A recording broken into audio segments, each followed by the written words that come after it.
Good afternoon, everyone. And first of all, let me thank you, the organizer and the City of Moscow, for the invitation.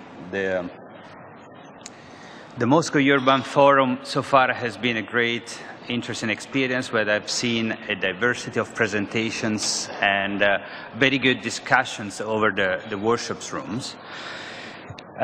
What I'm going to do today is I'm going to present some work related to smart, connected, sustainable cities. I will first introduce my lab, my research lab within the MIT, and then I will showcase some examples of some projects that somehow show how do we think about connected, sustainable cities. So let me start. I think we have about an hour, a little less, for me to show the projects, and then there will be some time for discussions and questions or comments. So I will get started.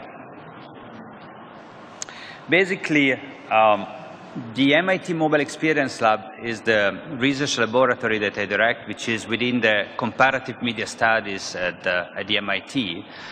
And our goal is to rethink creatively how we can design new media and technologies to connect people, information, and places. So it is a very broad definition. And really, we do have a multidisciplinary approach. In our lab, we have social scientists, electrical engineers, mathematicians, architects. So really, we have a variety of researchers with a diversity of skills, and we work together towards very different projects.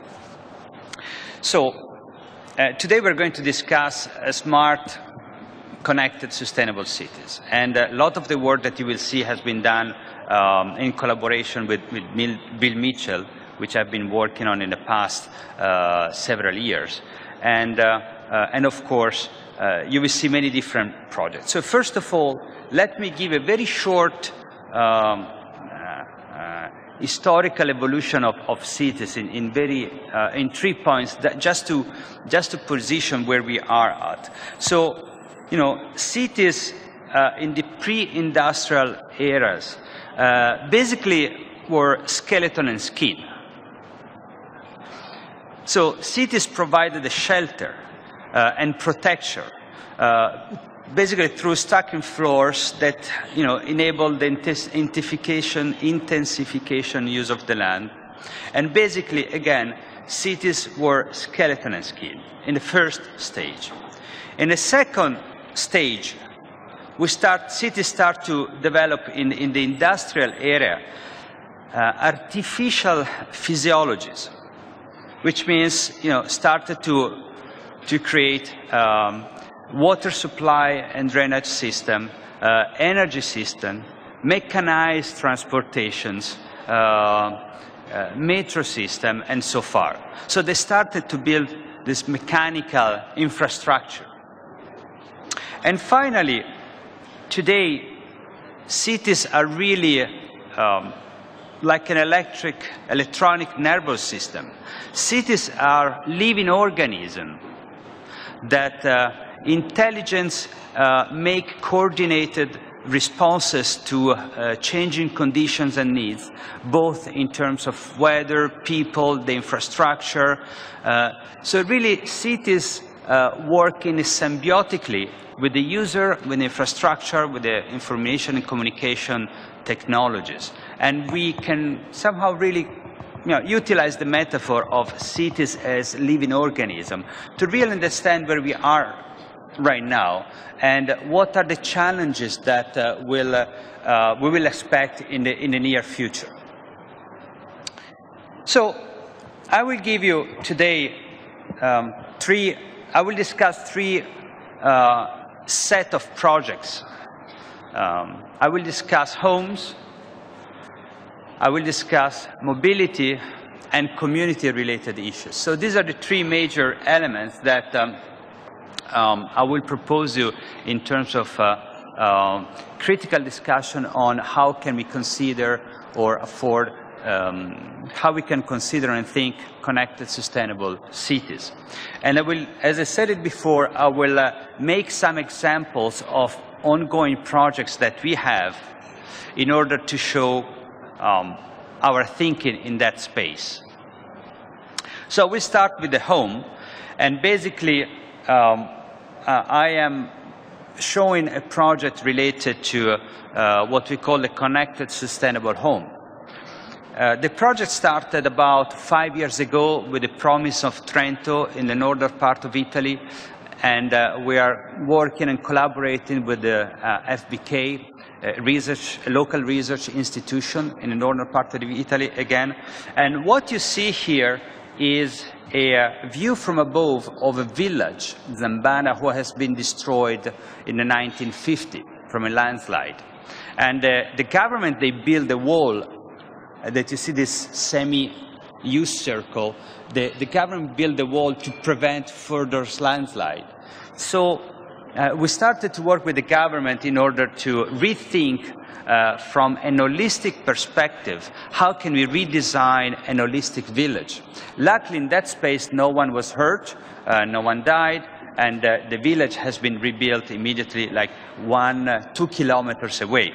But we started to rethink, in that case, how can you redesign a green village? Then was, of course, a little bit complicated for us to design an entire village, so we started to design a connected home. So one prototype of a house that somehow encapsulated our vision of green villages and green buildings. And important for us is to show that we focus on 4 different areas.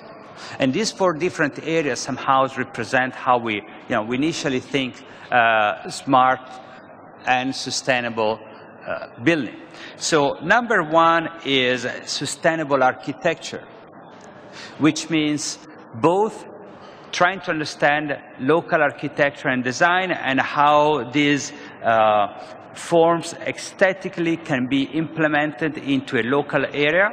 So how the aesthetics of the house can reflect the local architecture in the local area. And secondly, how can we utilize local design and local materials? So not only how we aesthetically integrate the house into the local area, how we integrate from a material point of view and from a functional point of view.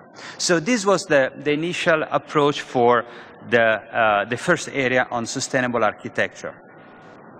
The second point is how can we rethink smart energy system? So how can we adapt renewable energy sources and take advantage of renewable energies system in order to power the house? The third point relevant to us is the information and communication technologies. How can we consider information communication technology and redesign in a way that is new and functional to the notion of connected sustainable house? So where can we push the agenda and apply ICT in our case? And finally, the fourth element is the notion of social sustainability. So considering that the house is built within a network, local network with a proper culture, economy, social relationship, and so how the house can be integrated from a larger perspective to the local social, cultural, and economical activities.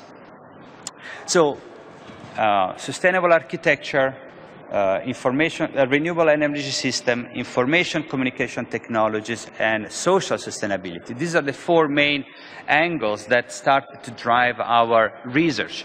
And basically, I'm presenting a research that is taking place and took place for the last 3 to 4 years. So it's a long-term research in a different space. Starting from that point, we started to go into the design. And there are 2 main design directions that we really utilize for the connected home. The first one is the notion of robotic and cognitive architecture. So imagine a house that somehow has some kind of awareness and intelligence on the way the user utilize energies, the way the house can produce energy, and somehow the house optimize the energy distribution, consumption, and management within the house. So this was our initial aim. For that, we work with an artificial intelligence laboratory within the MIT in the computer science department, and we develop algorithm and software really to manage the energy system and the infrastructure. And the initial case was we started to work with this group, and they are really specializing on designing software to optimize airplanes routes. So basically, airplanes need to go from point A to point B. They know how much gas they have, and they design a route. But then if suddenly there is a storm, they have to modify their own routes. So how much they can modify the route? They can fly away from the storm, but making sure that they have enough gas to arrive at destination. So the idea is how you can optimize the risk of an airplane to arrive on target without remaining without gas. So we apply the same concept of energy optimization and energy management to the house. So in a way, the house knows how much energy can produce. It forecasts the use of energy, and then distribute and manage the energy consumption and distribution. One of the other interesting points, so you see the house, the envelope of the house, you will see is made out of wood. So we consider a particular way to build the house using local wood and local construction techniques. But then we have design, and I will show you the facade of the house. So the facade of the house dynamically responds to the environment. And the facade of the house has 3 different technologies. One is PDLC, one is electrochromic glasses, and then we have actuators. So PDLC manages the opacity and transparency in order to manage intimacy within the house. The electrochromic glasses manage the energy and UV radiations that they enter inside the house. And then through operable automatic windows, we manage the air circulations. So somehow the house responds to the internal and the external conditions and manage intelligently the consumption and the use of energy system within the house. So this is the initial agenda for us. And basically, you have a passive sustainability envelope, an envelope that really addresses the passive sustainability, and then the dynamic sustainability that intelligently operates within the house. So again, this is an initial point, and as I will explain along the line, we, as a research lab, we really make and build things. Our project, we build prototypes that work in a different scales, and we are actually building the prototype of a house in order to use it as a platform to test technologies. But anyway, I said we have 2 main design directions. One is this notion of robotic and cognitive architecture. So an architecture that somehow understands what people does within a house. So for example, when I'm in my office, I have sensors that turn the light on and off when I'm not there. But if I stay in my office reading without moving, the light goes off. So there is a mechanical response, but the system doesn't understand that I am in the office reading, so I need light. So we are trying to do a step further and designing a house that really has a cognitive understanding of what's happening inside. So this is the first area. The second big area for us is considering the house as a personal trainer. So the metaphor is not probably the best metaphor we could find, but the concept here is that we cannot build a totally automatic house powered by sophisticated artificial intelligence algorithm if the people who live inside is not educated to have a sustainable behavior in terms of energy saving and at a larger scale, internal sustainability. So the idea is to think the house as a way, as establishing a symbiotic relationship with the users in order to educate the users to have a sustainable behavior. So starting from that point, we started to design smart plugs that somehow interact with the users and educate to have, to save energy and to plug electric system where they need it, when the cost of electricity, for example, is expensive. Or we started to reimagine how can you design the room of your kids in the case you want to educate your children to have a sustainable behavior. So you see example here of paper computing. We started to design objects like papers, fishes that react to the use of energy. So if kids have a sustainable behavior, the fish keep living, or if they don't have a sustainable behavior, the fish dies. So how can you educate and create new interface to establish a new dialogue?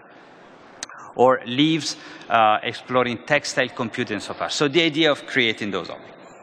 So these are, initial renders of the house, and here we start to see the initial view from interior, the dynamic facade, the passive envelope, and the dynamic facade. So this basically we are working nowadays in the, with this full-scale prototype. It is about 90 square meters, and we are exploring all those different ideas that we have. So we are powering the house with sensors, with energy systems, and we are going to explore how we can go from modeling to rethinking dynamics. And this is a big area. Let me, so rethinking again the house in a totally new way, and how in the city of tomorrow, houses can basically manage these 4 different areas that we mentioned in the beginning: sustainable architecture, renewable energy system, information communication technologies, and social.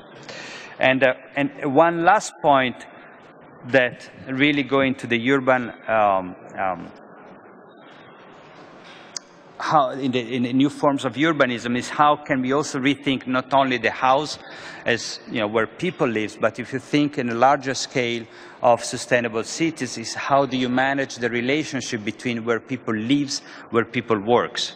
So initially we have done a lot of work with the Cisco system in the past years, really rethinking the smart offices or workplaces, and how you can design workplaces in a very different way so people can distribute where they work and where they live in a totally different new way without having needs to go from one place to another on a systematic way. And this was one of the bigger. So this is the first element, smart homes, which is a key element in rethinking sustainable, connected, smart cities. The second element is mobility. And I will talk here mostly about a couple of examples of mobility related to transportations, but at the larger scale is also very important to rethink mobility also in terms of not only of people, how do you transport people within the city, but also goods, things, how do you move things. For example, is extremely important in order to rethink cities, and we'll see probably some example at the end of the presentation. So this example on mobility are mainly related to the work of Bill Mitchell and what he was doing in his group at the Media Lab. And this notion of mobility on demand, which is critical. So if you think mobility in terms of what type of transportation do you need, is one thing. But if you think mobility as a way to really understand that you have very different needs of mobility along the entire weeks or even within the same day, and then how you can redesign mobility from a very different perspective, so this is really critical. And let me give you some examples. So the big problem, first of all, is to manage how building and transportation systems make use of energy and resources within the city. And we know that about the 90% of the population growth is going to be within the cities. So cities, and actually the topic of the forum is really important. Mega cities at the human scale, and I think is a very well-chosen title. And how you can design mega cities, but keeping within a human scale. So we know that in the 21st century, the majority of the population will be within cities. Transportation and buildings basically utilize and consume the majority of the energy. And one other interesting area is that in congested data is that in congested urban areas, 40% of the gas is basically utilized by cars looking for park. So not to go from place to place, but only looking for where to park the car. And those are very interesting areas. So the group, what they started to rethink is how we can redesign a car from a totally different perspective. And I remember the first workshop that we had with the car were with Frank Gehry.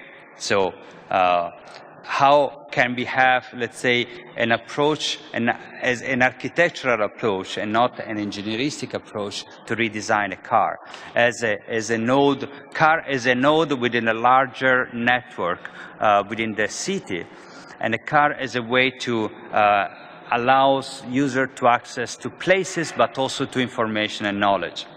And the car, I will show you a video of first renders of a car, and what you see here is a render. Basically, the car has wheels that spin 360 degrees, and you have motors, energy system, and control system within the wheels. So by spinning 360 degrees, this will allow facilitate circulation and parking. And then the car collapses and folds basically into two. And this basically allows the user to have a car. The car will be about 60 centimeters. So it's very small and takes a very small footprint. The car is electric. And as you have seen, you access and you exit the car from the front. So you can park the car in the front of the sidewalks, and this will allow a much safer way to enter and exit from the car. And when the car collapses, as I said, you have about a footprint of 60 centimeters.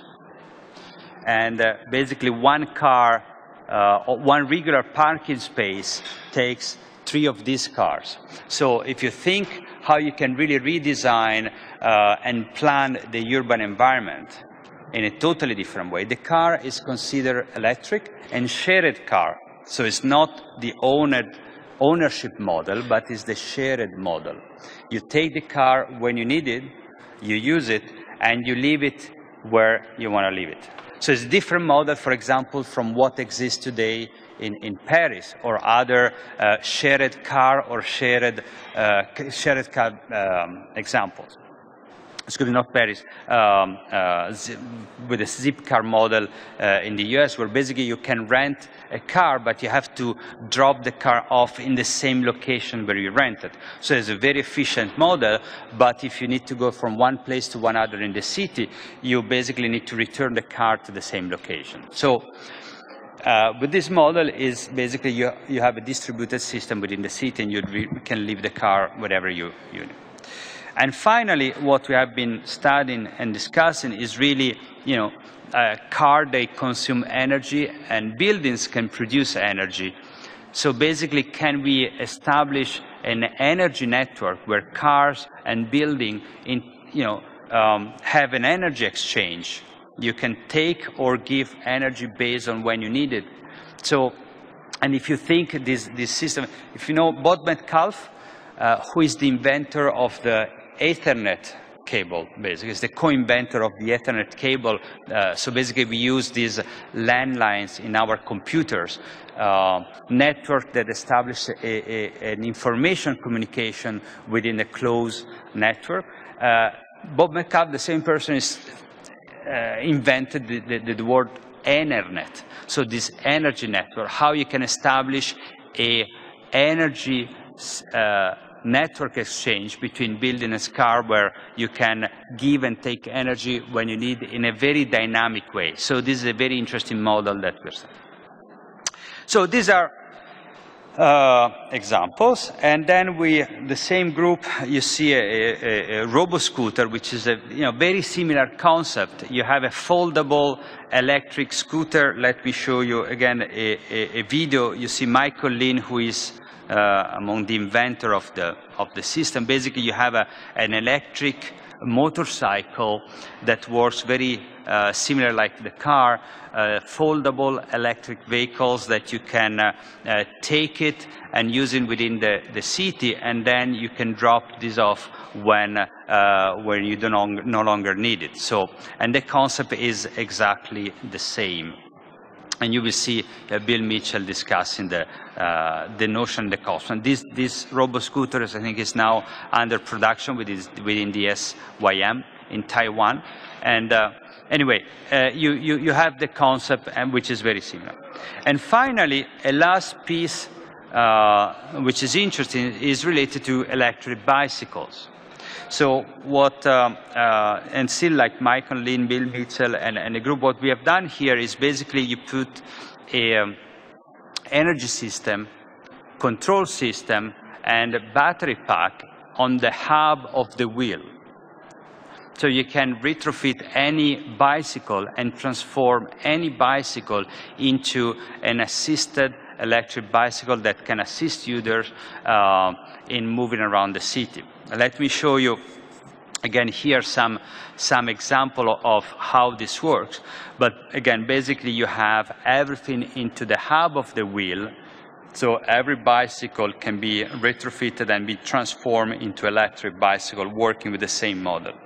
But what is even more interesting for us is not only the fact that you can have electric bicycles that help users to go around the city, but the fact that we have somehow hooked up a smartphone into the bicycle. So through the smartphone or to any device, you can control the bicycle, but also you can start to design services that help users. So in this case, you can design, for example, urban games with fellow friends, or you can transform the bicycle into a personal trainer if you want to train and ride X kilometers per day.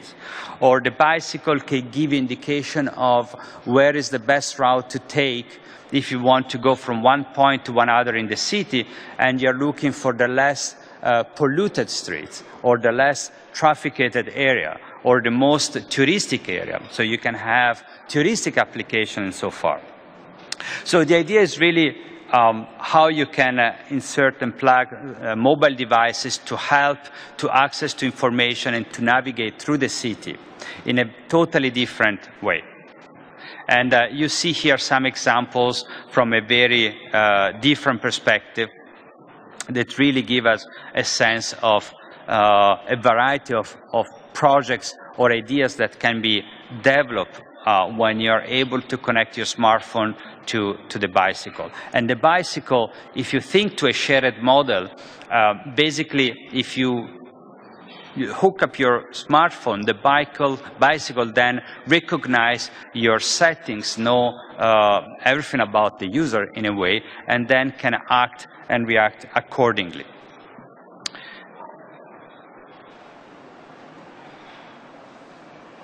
And you see here some screenshot of the application about health monitoring, so monitoring the kilometers you ride per mile, per day, the calories and so far, environmental monitoring and so far. So this ecosystem of transportation system is very interesting, but again, I want to point out this notion that really Bill Mitchell was insisting on is about mobility on demand. Again, you have very different needs of mobility during the day. So if you want to exercise, you may want to rent a bicycle to go to do grocery.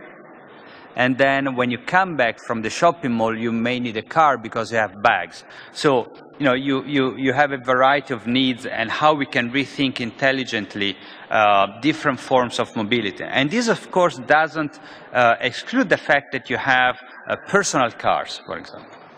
And you can have private cars, because when you go on the weekend with your family, you may need a big car and you want to take all the family. But when you do grocery, you may need a small car for cities that go 40, 50 kilometers per hour, electric, and just does what you need.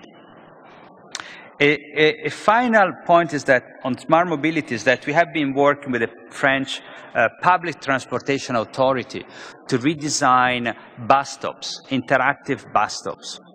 And as I mentioned before, when we design things, we build one. So this is the first the first tentative for us to assemble a bus stop, exploring new construction typologies and new, in particular, parametric design, new way to build things, and was, of course, an exploratory project. And this is the first attempt in the basement of our lab.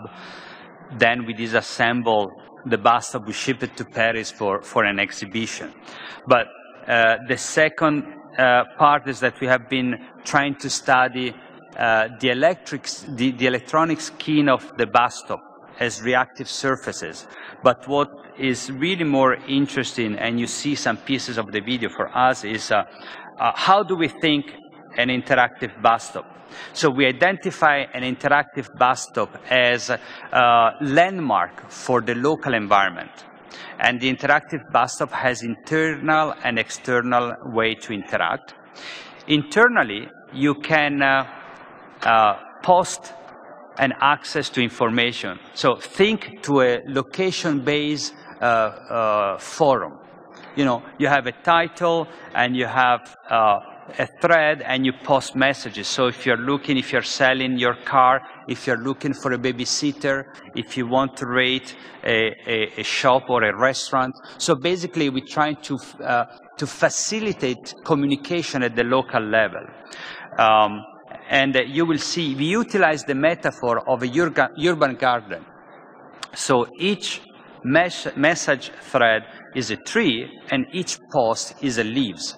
So the more the local people, the local community communicate, the more trees and flowers you have. This was a way to metaphorically explore the quality and intensity of local communication. The more flowers and garden, this means that you have more things to do. And then, of course, we enable, for example, video communication with an agent. So one of the major problem why people doesn't use buses is because the 30% of the user, they don't know how to read a map. So through a very simple video conference with the transportation agent, you can help people to read maps. So this is a very simple area. So of course we have this planning facility, video conference facility, but also we wanted to engage the community in local discussions.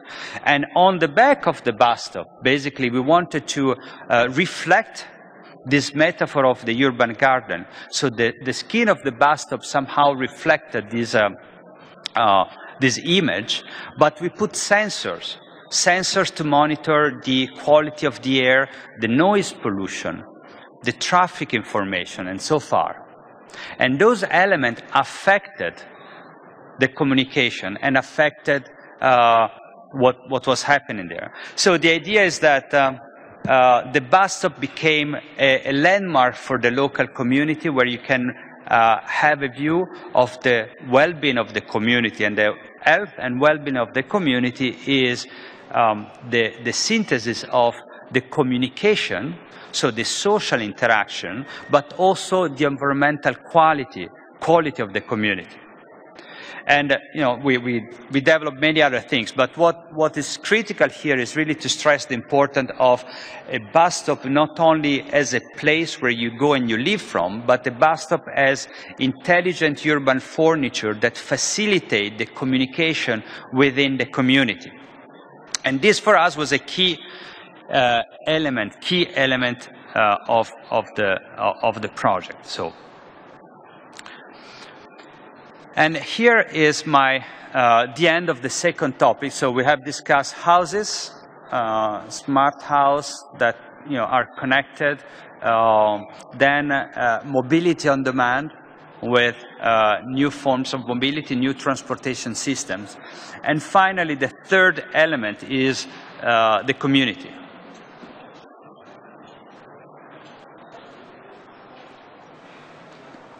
And again here, I'm going to present 3 different projects to illustrate how we think and how we try to design connected communities. The first project is done, it's called Ride Link. And this project has been done in collaboration with the province of Brescia in Italy, the northern part of Italy. And the first question that the municipality, actually the government, asked us is how can we think in a totally new way how we can communicate with our citizens, and in particular with the youth and the younger generation. So they gave us a case, which is how can we solve or reimagine the problem of preventing drinking under influence. So per se is a very interesting problem, how we can prevent driving while we are drunk, but the point is how you can rethink the way institutions communicate with the citizen. And the actual situation at that time was basically to have police cars outside clubs and discos and bars, and having user making the alco test. And if you are driving under influence, you lose your points on your driving license, and eventually they take your cars away. So it's a very frontal approach, but also the way they were using a communication system was very frontal, top-down, so from the municipality to the user, and that's it. And it's a project that we have done in 2006, 2007, so a little bit earlier, but it's important because really we propose a new model. And what you see here in the scenario is basically we wanted to explore wearable computing and ecosystem with mobile, web, and wearable technologies. So you see here Francesca in the scenario, and she registered into a social network community, and we didn't propose the case of Facebook. On Facebook you have hundreds of friends, but we wanted to work on small communities. Think to the Google Circles, for example. So the fact that you have small communities. So Francesca, she registered in a website. Marco in the scenario, he's preparing to go clubbing and have a drink with some friends, and he wears a bracelet. So what the bracelet, and we were very interested in exploring like wearable computing, so the way we design the technology, the way you design the bracelet, the way you interact with the information on the bracelet, and so far. So what's happening here is that you see, again, Marco going to having drinks with friends. When Marco leaves the bar, he make a test, and he checks his alcohol level. And the system, the bracelet, detects that he's not able to drive. So what the system does is he starts to communicate with your mobile phone and search for a friend in your network that is able to come, pick you up, and drive you home safely. And before, of course, doing that, the system asks the other person to make the same test, so we avoid to have two drunk people driving in the same car. And this is the main concept and idea. But what is most interesting for us is was really how can we work in a totally different way from what the government was doing. So instead of promoting a top-down communication, how can we enable peer-to-peer communication among people within the same community so they can help each other and find the right solution to a given problem? We all know that by regulation, after 1 glass of whiskey or 2 glasses of whiskey, we cannot drive. So we don't need any technology or any sophisticated technologies to tell us if we are not able to drive. We know it. The point here is that we try to establish a trust within the community and trying to help community to solve their own local problem. And in this case, for example, we have in Italy, many regions, not only in Italy, but during the summer, families goes on vacation, and quite often seniors remain in big cities. So how can we, for example, find someone who can go and bring some medicine or fresh milk to my grandmother, or how can we promote like services that require trust within the community but can support in a very different way. So these are the kind of services that the community came up with. So again, if you think to the previous model, police cars waiting for folks outside clubs, you make the alcohol test, if it's not working, I remove your car, versus promoting a peer-to-peer communication. This was a very different perspective from the municipality and was a new way to think the notion of trust within a community. And again, was a key element. And this is, as I said, we tested with about 100 users, and was very interesting, again, to learn about those issues within the community. A second big, important element is open data. So communities, institutions, companies that have a huge amount of data that are available. So 2 points. One is cities are platform for users to use it. So cities, we can consider cities as a platform for citizens to invent services, to design and create services that they needed and that they will solve their own proper problem. So city as a platform is a very important element.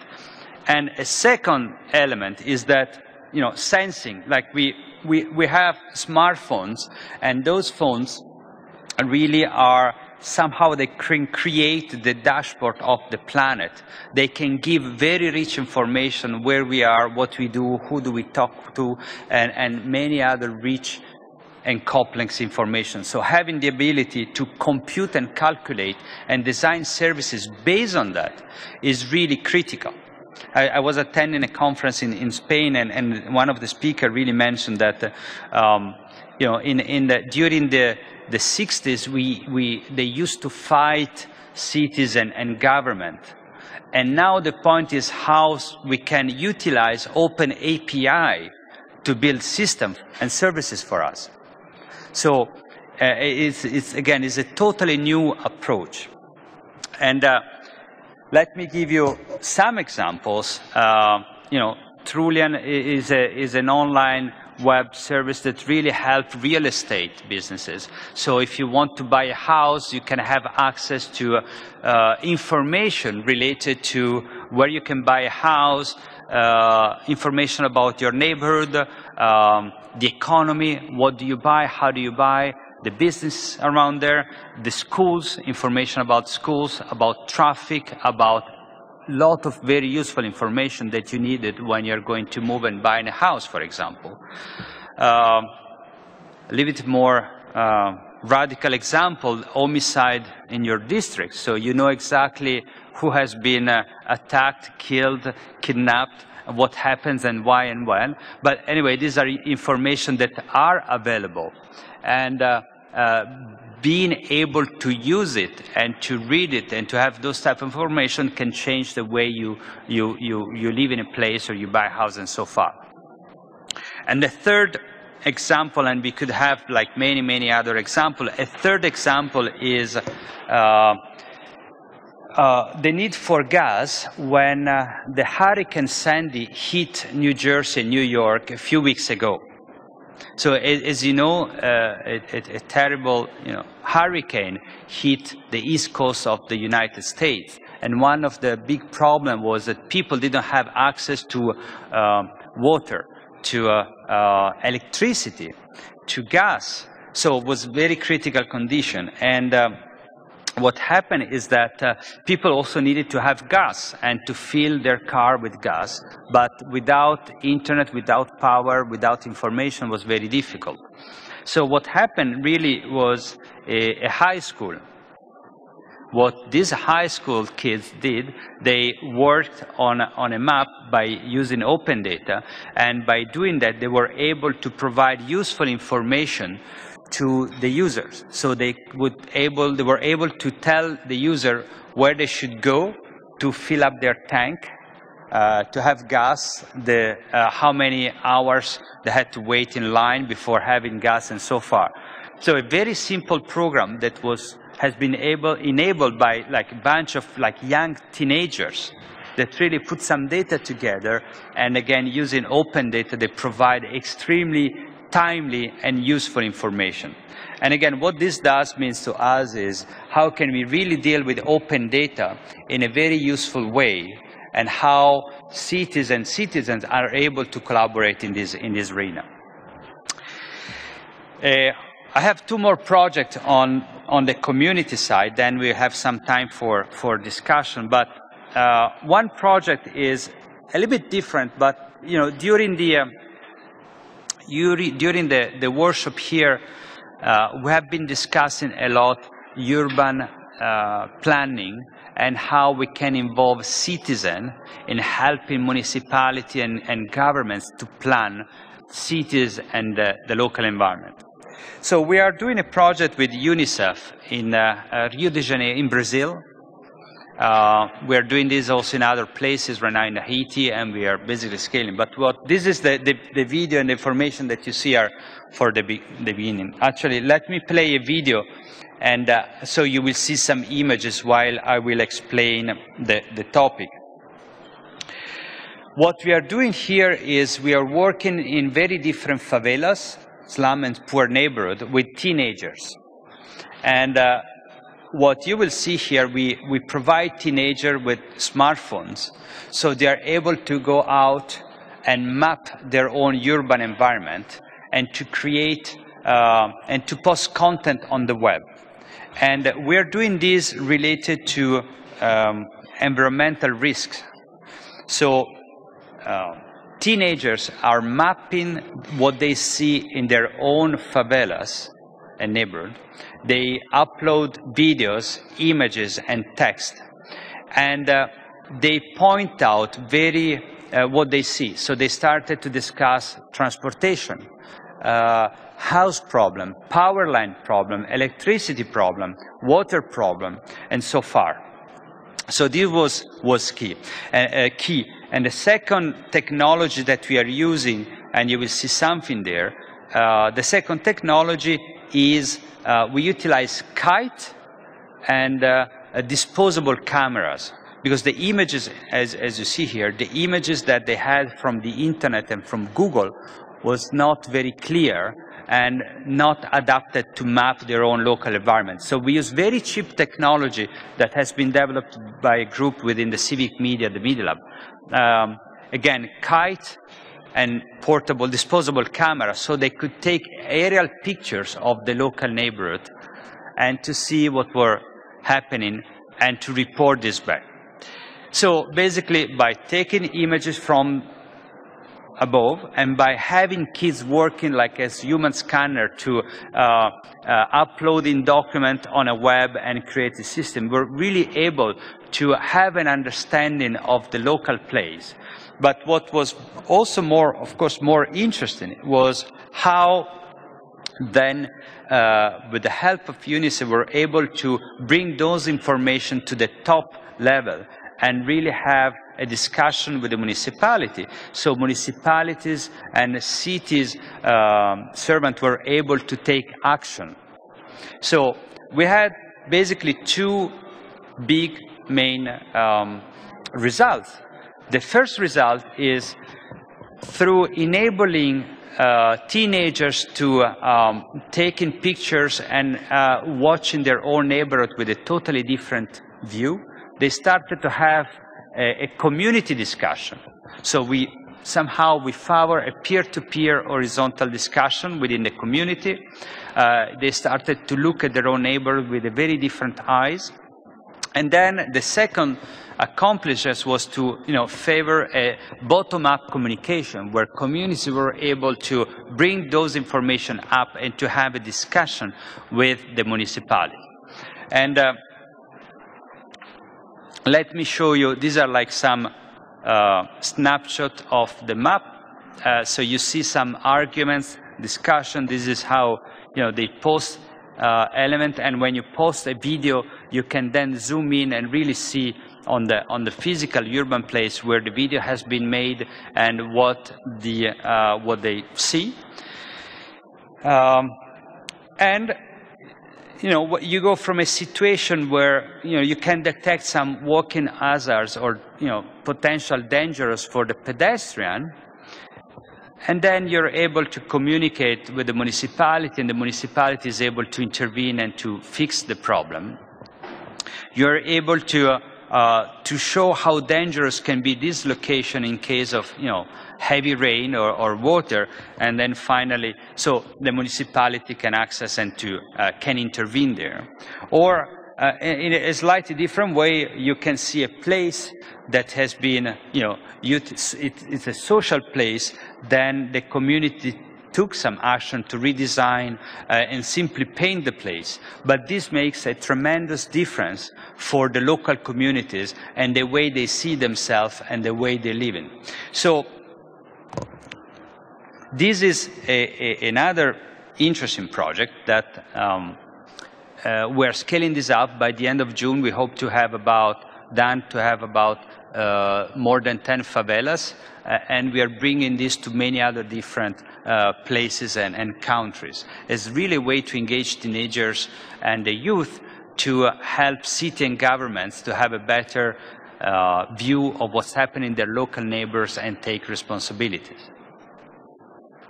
A final project within this notion of community is the notion of fabrication labs, or the idea of fab labs. I'm not sure how much you are aware of this notion of fab labs, but the idea is that fabrication labs are the new shops or the new way to produce things, objects, and you can really involve the community from a very different perspective. So the first really revolution happened with internet, media, information communication system. It was a new way to access and share information and knowledge. What's happening right now is that we are not dealing only with information and knowledge, but also with manufacturing and products. So the way you build things, you manufacture things, is really going to change drastically in the next years. So we have machines that can print objects, 3D printing. They can scan objects and create digital files like scanners, 360-degree scanners. We have machines that can fabricate. And we start to see a lot of different facilities where you really put together a variety of machines, and those machines can really build everything if you know how to do it, but for a very cheap price somehow. So some example is, you can just print your own cellular phone or fabricate. We shouldn't use printing, but fabricate your cell phone. So this is David Mellis within the Media Lab. He basically creates a cellular phone made out of wood. The files are online. You can just simply download those files and hit the button and print it. So the cost of a wooden-made cellular phone is about $150. You need to order the technology, and then you just simply need to press the button and somehow do it. I'm making this a bit simple, but the notion is that someone somewhere can create an object, and from the other part of the planet, you can download it and print it and fabricate it yourself. So you can fabricate technology. So the way people is creative, the way people make things, and where you make it is really going to be changed in a different way. Tissue engineering and biological tissue, and this, so you can fabricate teeth, and 3D printing is now going to be utilized extensively in many medical different systems. And something that I like is you can fabricate or 3D print chairs, furnitures. In this case, Dick van der Kooi create a project where he utilizes unused refrigerators to melt it and create furniture from non-used refrigerators. And again, what is interesting here is that you can download those files from the internet and just build your own furniture, personalize, customize the way you want it, how you want it. So you can play with somehow a collective intelligence of makers that create objects, and then you can download files from the internet and fabricate your own mobile phone, furniture, and you can push the agenda. So if you think, and we are at the beginning of this huge change in manufacturing. Of course, this is not good probably for mass manufacture, but for personalized manufacture of small things. If you break something in your house and you need to repair a faucet, you can just 3D print your piece that you need if you want to. And the project can go very large. We can 3D print and manufacture houses, actually. So there are projects that really are trying to manufacture homes and stuff. So again, this is a part of a part of a larger puzzle. But if you think how creativities and communities can work together in rethinking manufacturing in a totally different way, this is key. Before opening the floor, I just want to signal Bill Mitchell and I wrote a book a few years ago when we worked with mayors in different cities to give them advices on connected, sustainable cities. So there are some examples. Because we wrote this in 2008, so 4 years ago. It's pretty old, but some ideas or major ideas are still very relevant. So if you're interested, you can simply download it from the internet and access to that. So a lot of the projects you can find on our website, mobile.mit.edu. I, of course, need to say that a lot of those projects that my research lab does are thanks to my researchers, who are fantastic and really put a lot of effort and work. I think that now I want to thank you for your attention, and there is some time for questions or remarks or comments. Thank you.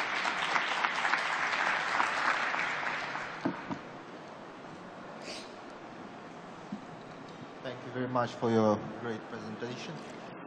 You told us about a lot of new possibilities, but what about risks? You know that probably 3D printing is going to be used for printing weapons, and it's one of these problems that could arise with other technologies you mentioned also.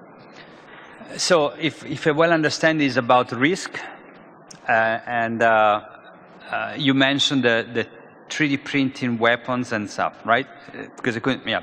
And this is totally true. I was like very, not surprised, because we knew that it was going to happen. But few days ago, a few weeks ago, there was a big splash on the news that you are able to 3D print or to fabricate weapons. And of course, this is a huge risk. There are two answers which are not answered. Probably there are like two points to think about. One is today, without being able to 3D print your weapon, you can simply go to Walmart or any stores and buy. In the US, you can buy a weapon. So the problem, in my view, is really cultural, and how related to culture and education. So this is, if you in some places it's very easy to have access to arms. The notion of self-defense is very different from place to place. I come from Italy, where having arms and weapons is not allowed, and even, I'm not saying that we don't have it, but it's not allowed, versus the United States, where the self-defense is a totally different mechanism. Again, the point is really through culture and education how we can manage to make the good use of it. So even the internet is very simple to access way to create bombs or any dangerous system. So the point is not not shutting down the internet because you can learn how to self-fabricate very simple bomb, but how we can really educate community to have a control and to work around that. So I would,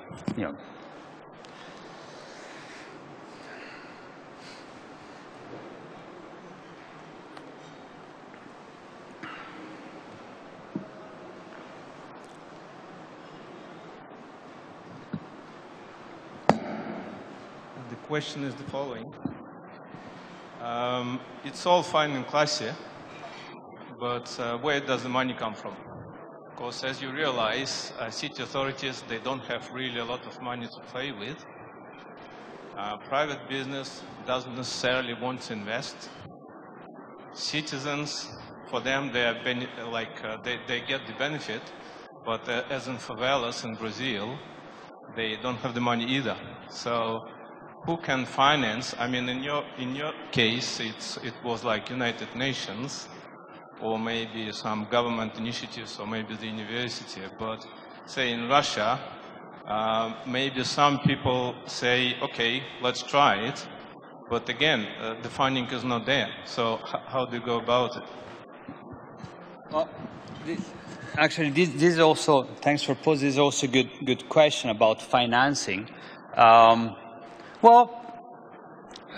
This is,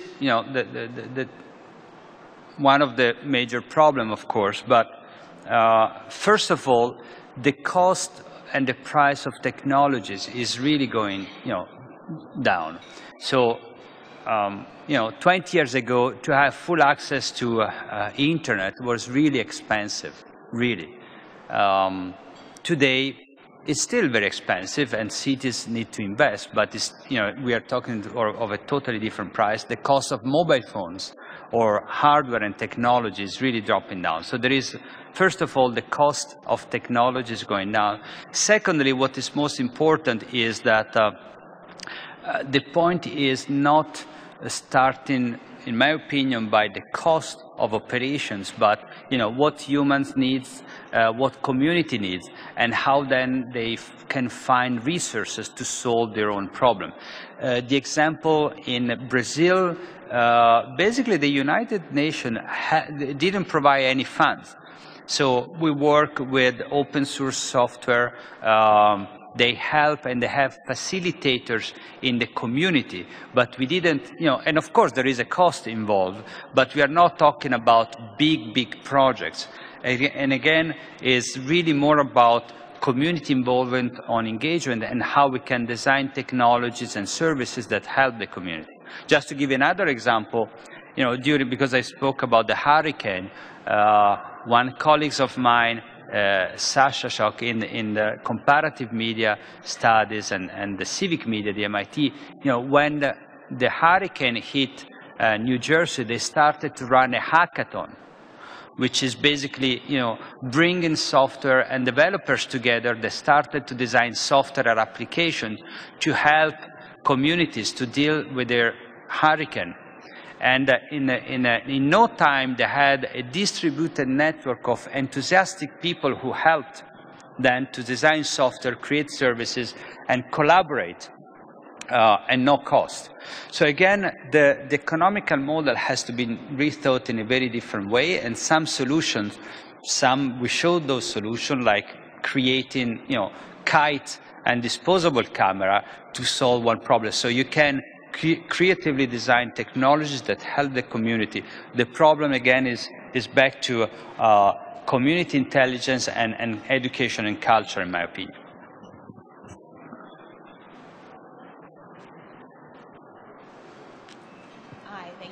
Talk.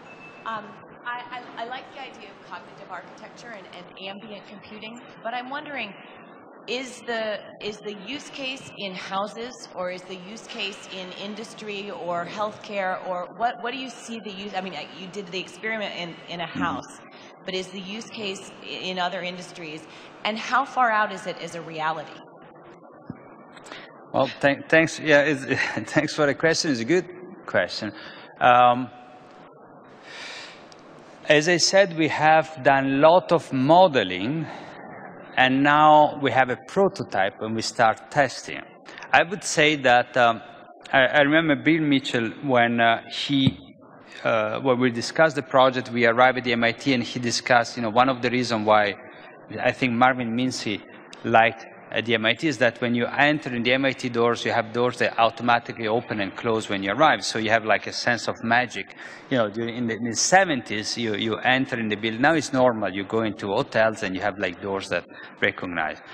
But the idea of, you know, pushing the agenda was very, very interesting. So I do think that definitely, yes, the opportunities in many different areas, and you mentioned like senior cares, for example, can be very relevant.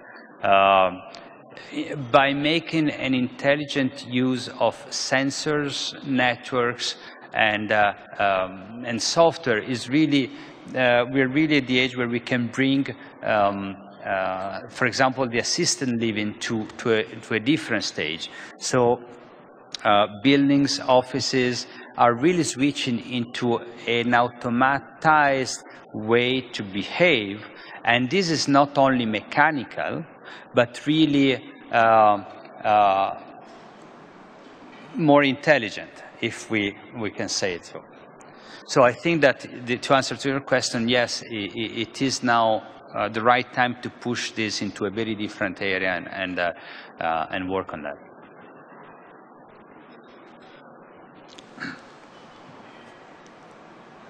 You told us about ride-link, a social network and smart system that help to increase safety of riding. And what do you think about the social networks that provides an idea of sharing, like car sharing, like covoiturage in France and BlaBlaCar in England and UK? Can they really increase the mobility in the cities or an agglomeration? Do they have a big future or not? Well,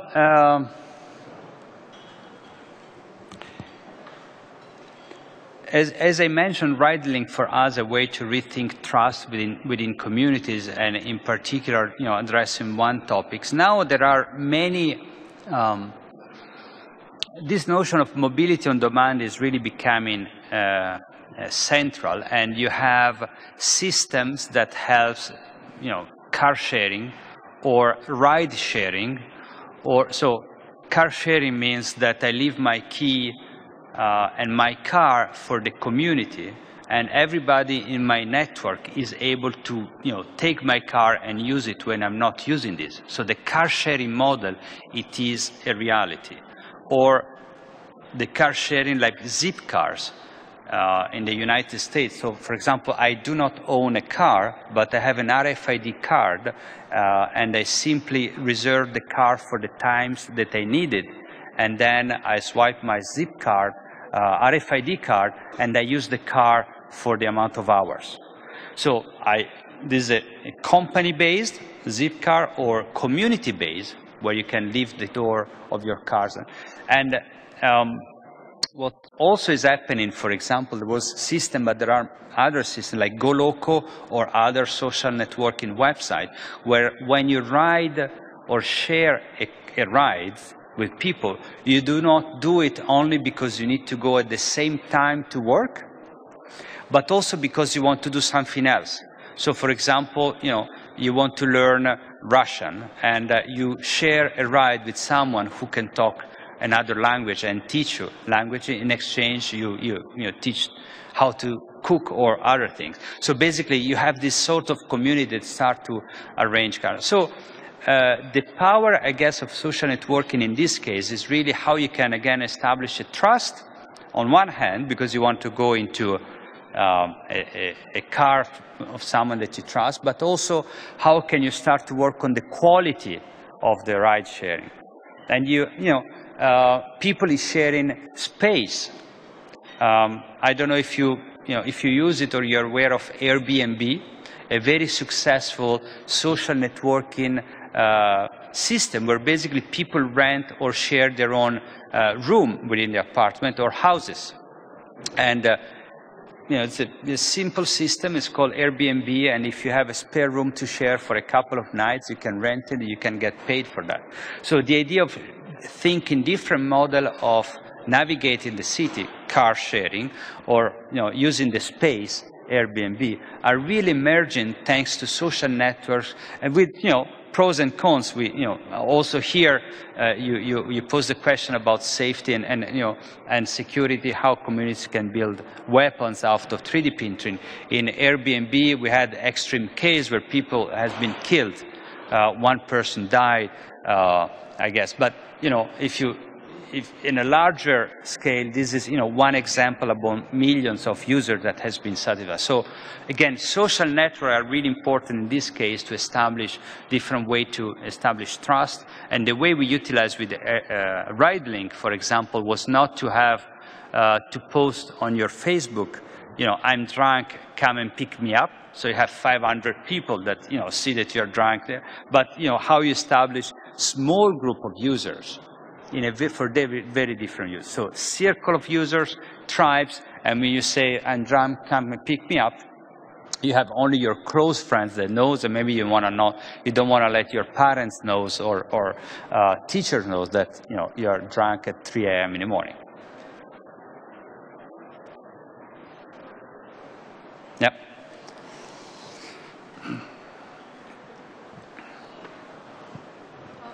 Now you were talking about very different, I think, communities in Latin America, in France, and they all have, I think, the different level of trust. And these technologies, they need a certain level of trust. The teenagers in favelas should trust their municipality to send information about the place where they live, and the municipality should trust the community not to believe that these high-tech bus stops would not be crashed. Did you face the problems like this of mentality during your work with these communities, and how did you persuade people to use these ideas? This is also a very interesting question. Cultural differences among the planets, from the United States to Latin America, Asia, the notion of trust and communities is totally different. And some project has been only demos, like the bus stop. We built a full working prototype, but we didn't implement the design. this design was really to show and push ideas. And what the RATP, the Paris Transportation Authority, what they are doing right now is that they have redesigned in a more, urban safety way. So our design was, again, but in a funny way, when we were designing the bus stop, I think 2007, there were riots in Paris. And I don't know if you remember, or 2007, 2008, the neighborhood in Paris really started to fight with the government, and what they did, they burned cars and bus stops. So, we were discussing our wood and silicon LED made bus stop, while we had like a huge, amount of people destroying and burning cars. So again, the situation is you cannot avoid vandalism. But at least at the conceptual level for us, the idea was that the bus stop is so important that the community itself will take care of it. So the idea is that if you need it because these provide you services, give you access to the good information, then there is, this notion of community more as it was in villages, where in, villages, the notion of communities was very different than in mega cities. Mega cities where everything is not it's totally non-personalized, is different. So the bus stop idea was we should bring back the connectivity within the community as it was in villages, where people care about their own close, small environment. And then, of course, we try to enable, by the bus stop, we had interactive games that we could play with the bus stop, or personalization. So if you don't like the urban garden metaphor, you can have aquarium, trees, or whatever. But the idea is that the community can appropriate and develop new things in an open source kind of typology. Thank you. Well, I think that I've been told that we should stop here.